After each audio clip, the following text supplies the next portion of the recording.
I told you week 2, a Friday night game. I had an awesome Friday night watching Louisville, JMU at home, and it was a great game. I mean, JMU looked formidable in the trenches. I thought they were better in the trenches than Louisville, to be honest. I thought it was a 14-point loss for James Madison, their only loss, but it's a game they should have won, if that makes any sense. They had the same yard total. They were moving the ball.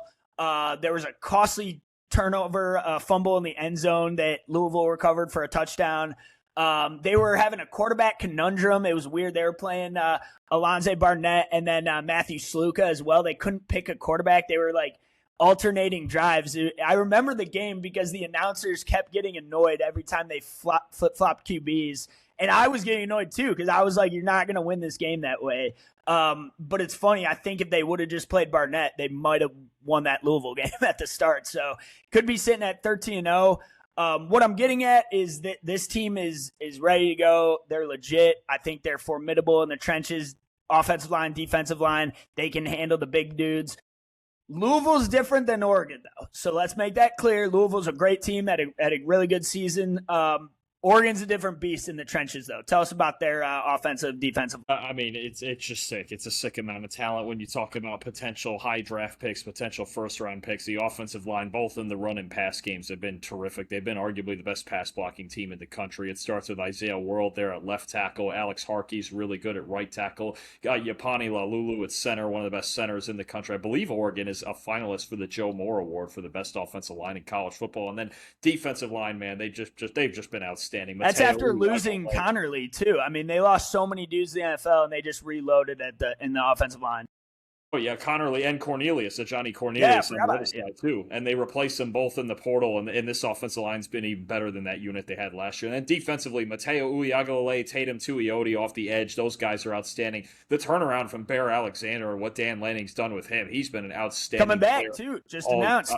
Absolutely. I mean, that's a big piece for Lanning to get back for next year. Omari Washington is an outstanding run defender, especially. So when you're talking about Oregon and you talk about, those teams in the Pac that used to be Pac-12 teams, right? The 4 teams that came into the Big Ten. And the big question was, which of you are going to be able in the trenches to play in the Big Ten? Oregon understood the assignment. Dan Lanning understood the assignment. And they are absolutely one of the best trench teams in the country. Yeah, I don't think you ever got to worry about Dan Lanning's teams not being able to match up in the trenches. I think that's going to be his character trait for as long as he's coaching college football. He brings the juice, and he's got his defense humming. Like you said, Mateo Uiagalelei and Bear Alexander are just a dominant defensive front with Bryce Betcher and the linebacking crew as well. Truly an elite team, an elite unit, 92.6 team defensive grade according to PFF, which is, I believe, top 5 in the country. So, truly elite unit, and they got a top-tier quarterback as well. We haven't even talked about the offensive side.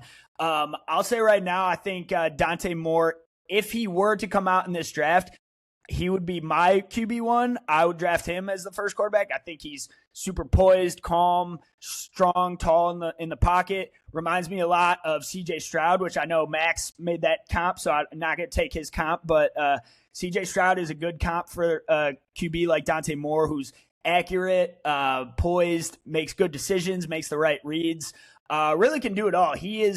I was unfamiliar with how good he was coming into this season, and the more and more I've watched, I've just fallen in love with him as a prospect. Yeah, I mean, he's always had this potential, right? I think he was a former 5-star guy, and watching him his true freshman year at UCLA under Chip Kelly, there were moments where you're like, man, this guy's got it. The delivery's easy, the arm talent's really good, but playing on a bad offense there, especially a bad offensive line there with UCLA, and made such a mature decision, I think, to transfer to Oregon and sit behind a veteran in Dylan Gabriel last year and really learn this offense and really learn the fundamentals of what it takes to be a big-time college quarterback. He's always had that talent, solid athlete, but the arm talent and the ability to throw downfield and the fearlessness to throw downfield even into tight windows, right? You remember the throw he made against Iowa? There was that was throw of the game. They might have lost if he didn't complete that. And then just back shoulder, 4th down, elite. Great throw. Absolutely. There was a couple of throws he made against USC as well that I was like, man, oh man, this kid is just awesome. 91.2 passing grade with, I believe, a 72 completion percentage. Just insane numbers. as efficient as any quarterback in college football. And I mean, the only team he struggled against was Indiana, and that's the number one team in the country. So, I mean, you have that guy as your quarterback behind this offensive line, you've got a chance to beat anybody in the nation. Yeah, no, I agree. I think he's really impressed me. I did not think Moore was going to have as great of a season as he's had, and totally has been one of the best quarterbacks in the country.